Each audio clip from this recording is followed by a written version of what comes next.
Bah je me dis qu'on est en train de faire en sorte que le monde soit plus beau en faisant ce qu'on fait, donc ça me rend heureux. Sur un écolieu nourricier, donc la volonté c'est de produire, transformer pour pouvoir manger en fait. Voilà, donc là c'est la première parcelle de potager.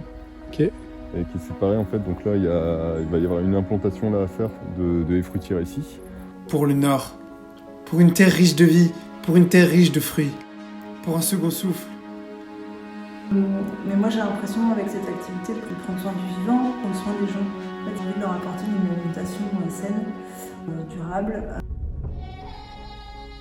Pour donner plus de nuances à la ligne d'horizon. On est en zone humide. Le but c'est de mettre des plantes à ce niveau-là qui se placent en zone humide. Une ligne d'horizon abondante de diverses denrées. Pour aller de rêve en rêve. C'était l'idée du chantier. Peut-être pas en ces termes, mais c'est ce que c'était. Qu'est-ce qui se passe là? Je coupe du saule Ok, pourquoi faire? pour faire des fascines. Ce sont des boutures qui reprendront pour faire une haie. Mais qu'est-ce qu'il fait Gwendal là? J'essaye d'aider. Là en fait justement le bois qui va reprendre, il va nous servir à la fois à amender les planches de culture, à la fois en fait justement pour faire des fascines et tout ça aux endroits où on veut en fait quoi. Ok. Et potentiellement de l'hormone de bouturage, pour dire justement pour les fournis, pour dire d'alimenter le four à bois. Une dizaine de belles personnes, déterminées sur 4 jours, à creuser, à déraciner, à recréer. Voilà, la butte finie. Ici, sur le terrain, il y a eu gros désherbage de fraisiers. Bref, on a remis cette petite haie en état. Donc, la création d'un méandre. Là, c'était le réhabiliter et le préparer pour un semis de plantes de zone humide, parce qu'ici, on est sur une zone humide.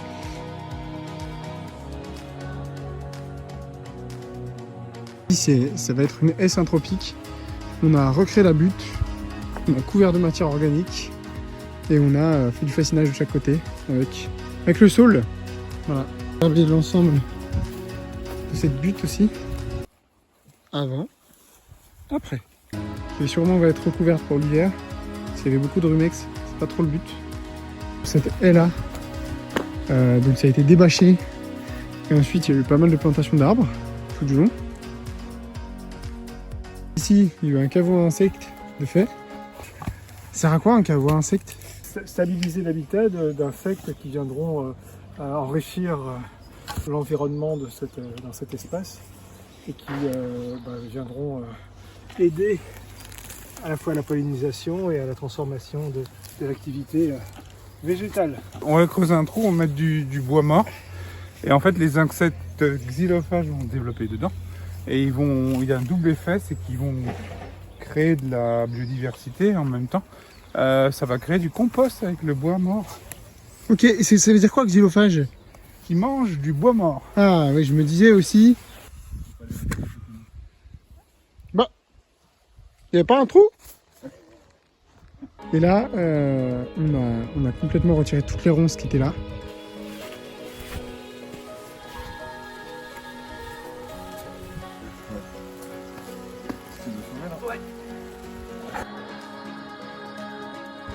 Et maintenant, il y a un grillage tout du long. Ce qui va éviter que les chevreuils viennent manger tous les bourgeons d'arbres ou les jeunes arbres. Ça, c'est une porte à hérisson. Il faut rentrer par là. En plus de tous les super tas de compost qu'on a créés, on a un mélange carbone-azote. On peut en voir un là-bas. Et un ici. Voilà. À très bientôt pour un nouveau chantier. À très bientôt!